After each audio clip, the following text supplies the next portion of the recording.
Today, I want to talk to you about how to manage your child's challenging behavior by using the correct response and the language, and how to encourage him to behave the way you want him to behave.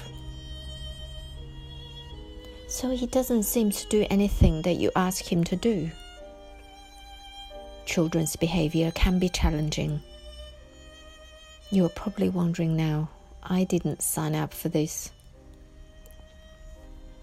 Wouldn't it be nice if your child always behaved the way you wanted him to behave? Yes and no. Yes, it would avoid a great deal of struggle and stress, and save you a lot of headache if your child always behaved the way you wanted him to behave.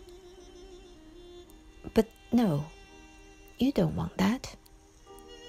A child who only does what he's told lacks initiative and enthusiasm, and is likely to grow into an adult who has no passion for life, and who drifts in and out whichever direction the wind is blowing.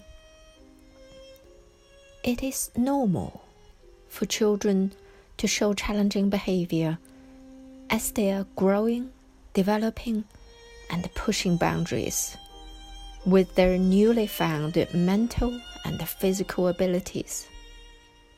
It is important to see things from your child's perspective.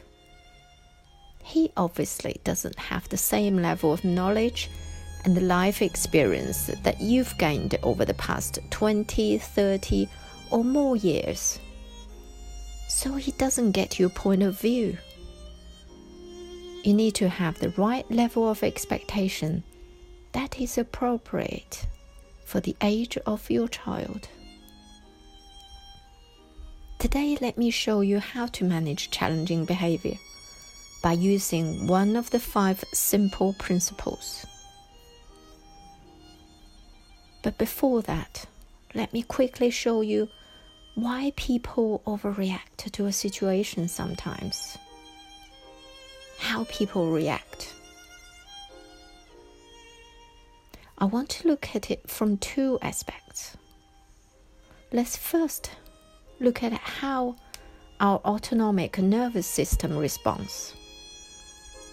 This is the part of the nervous system responsible for controlling our bodily function that don't require conscious thinking or control, such as our breathing, the heartbeat, and the digestive processes. Our body does it without our conscious thought. It includes the sympathetic nervous system and the parasympathetic nervous system.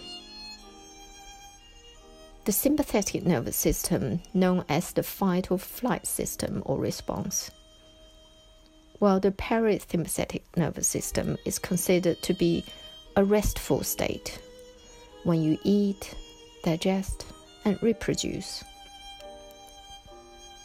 When there is a stimuli causing an alert, a situation, more blood is flowing to your lungs and muscles, your pupils dilate and breathing faster, your heart is racing and blood pressure goes up. We have been programmed to react in certain habitual way, either fight or flight. The fighters get angry and ready for confrontation. The flighters bury their head under the sand and pretend nothing has happened, or run off and feel paralyzed when believe the situation is out of hand. How we habitually deal with the situation has been programmed in our body many years ago. We would automatically fall into the same pattern every time when we are confronted with a situation, if we are unaware of our own thoughts, feelings, and behaviors. We've all heard expressions like, it touches a nerve, or he gets on my nerve, or he pushes my button. It is so true. The autonomic nervous system literally functions like that. and why people overreact sometimes to certain situations where appear to be tolerant to others. This is largely depends on your own values and belief system and what your rules are. Something you consider to be important with a true value, something you believed as gospel truth, you would not deviate from it.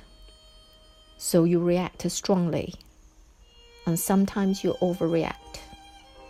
Come up with anything at the spur of the moment that you might regret later. For instance, your child took his friend's mobile phone home without asking the friend. You could call it stealing. For a child, he loved the phone so much he didn't want to be part from it, so brought it home. Nothing more than that, from his perspective. But for you, that's disgraceful or shameful, because you was brought up with higher morals. Your child should never do such a thing. You could have shouted at your child, or sometimes even result in physical punishment. Long-term effect of corporal punishment on children might lead to aggressive behavior, because that's the way he knows and remembers to deal with the situation. Research even suggests that it might cause impaired cognitive and emotional development in children. Psychologists believe that corporal punishment provides only a temporary compliance and tends to be counterproductive in the long run. So what you should do to manage challenging behavior? It's easy to manage if you follow these 5 simple principles. They are: 1. Keep your instructions simple, clear, and positive. 2. Model the behavior you want to see in him. 3. Respond to his needs and keep him informed. 4. Tolerate mistakes. 5. Forgive wholeheartedly and move on with love. Today, let me share with you one of the principles. Principle number 4. Tolerate mistakes. We're all human. We make mistakes. It's about how to guide your child back on the right road after a fall or a slip. I support positive reinforcement.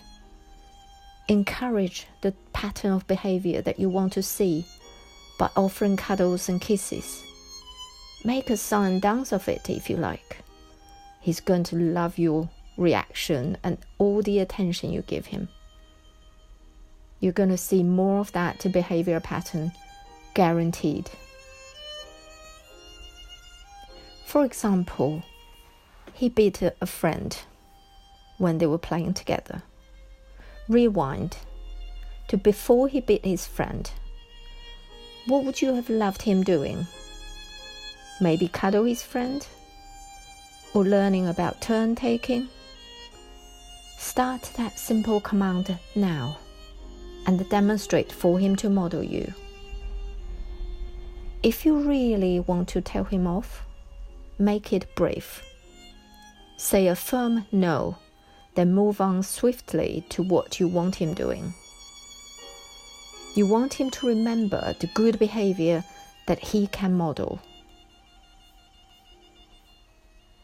The better you manage your own emotional state, the more tolerant you become. So you can give his challenging behavior a new meaning. He's not trying to be difficult. He's not trying to cause shame to the family. He's learning about your rules. He's just testing the water and finding his way around in life.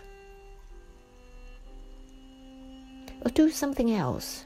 Change different activities that you know you're both going to love and enjoy, like singing, dancing, or kicking a ball in the park. Physically move around to a different spot in the room. Change your body posture and stand tall. Tell yourself that you are in control.